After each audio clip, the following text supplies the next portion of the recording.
આપણી પાસે ઘર છે, બંગલો છે, બધું છે, પણ મગજમાં એટલું બધું ભરેલું છે, સાસુના વિરોધ, વહુના વિરોધ, કાકાના વિરોધ, પેલા તલાટીના વિરોધ કે ફલાણાના વિરોધ, નેતાના વિરોધમાં દુનિયાભરનો મગજમાં ભરીને ચાલીએ અને પછી કે સુખ નહીં, ઊંઘ નહીં આવતી. આટલું બોલીને બંધ કરતા પચાર સમજાઈ ગયું? Hallelujah, hallelujah, hallelujah. તકલીફ અહીંયા છે, આપણે દુઃખી અને લાચાર એટલા માટે છે કે મહત્વ આડોશ પડોશ નથી, મહત્વ પારકી બાબત નથી, મહત્વ છે મગજમાં આપણે ભરેલું છે.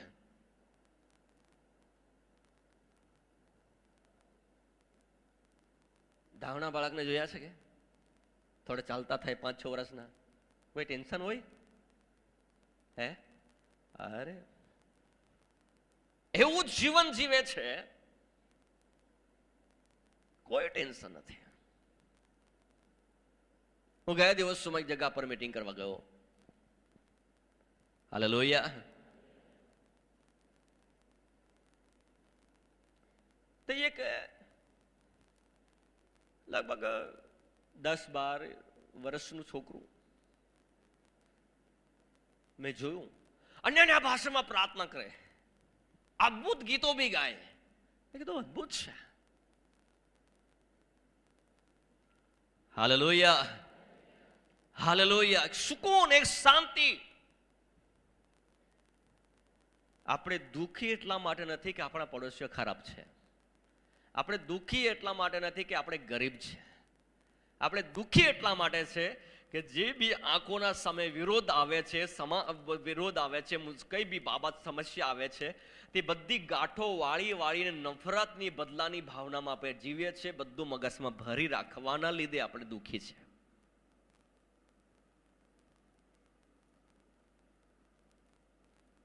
હાલેલુયા.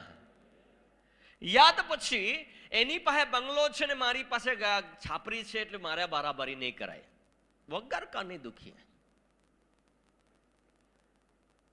અરે હું સાયકલ જિંદાબાદ સેવા કરતો. આજકાલના જુવાનિયાને તો ગાડી એમ જોઈએ, એમ જોઈએ. આપણે તે ખેડૂત કહેવાય. એક સમય હતો, પાવડો તગારો લઈને સાયકલ પર મૂકીને વિયારા બાજારમાં ફરી આવું. શું ટેન્શન લેવાનું? આપણે જે છે તે છે. હાલેલુયા. કોઈ લોકો તો ગામિતને પટેલમાં કરી નાખે, કોઈ લોકો કે વિયારામાં મળે ને તો ગામિતમાં નહીં બોલે, ગુજરાતીમાં મારા હાથે વાત કરવાનો. ગુજરાતીમાં વાત કરવાથી શું ફાયદો થવાનો? જે છે તે છે જ. હાલેલુયા. આ તો દુનિયાએ ગામિત, ચૌધરી, રાઠોડ બધા બનાવ્યા, દેવે માણસ બનાવ્યું છે.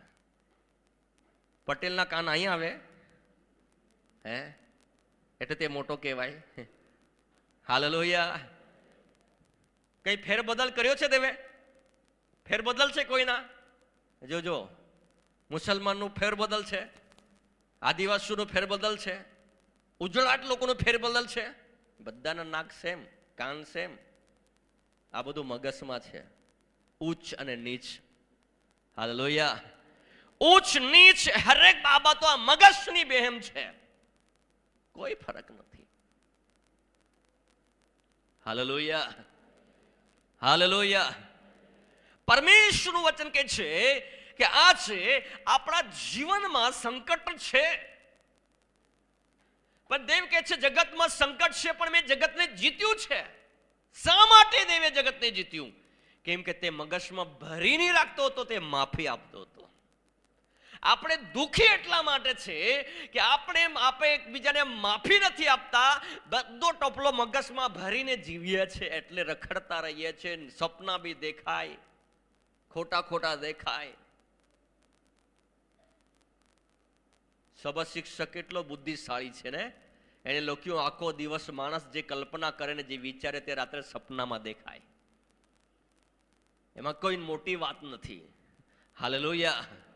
તો પરમેશ્વરનું વચન કહે છે કે તમારા જીવનમાં જ્યાં સુધી તમારા જીવનમાં કડવાહટ અને નફરત રહેશે ત્યાં સુધી તમે સુખી નહીં રહી શકો. સુખ તમારા જમાં છે,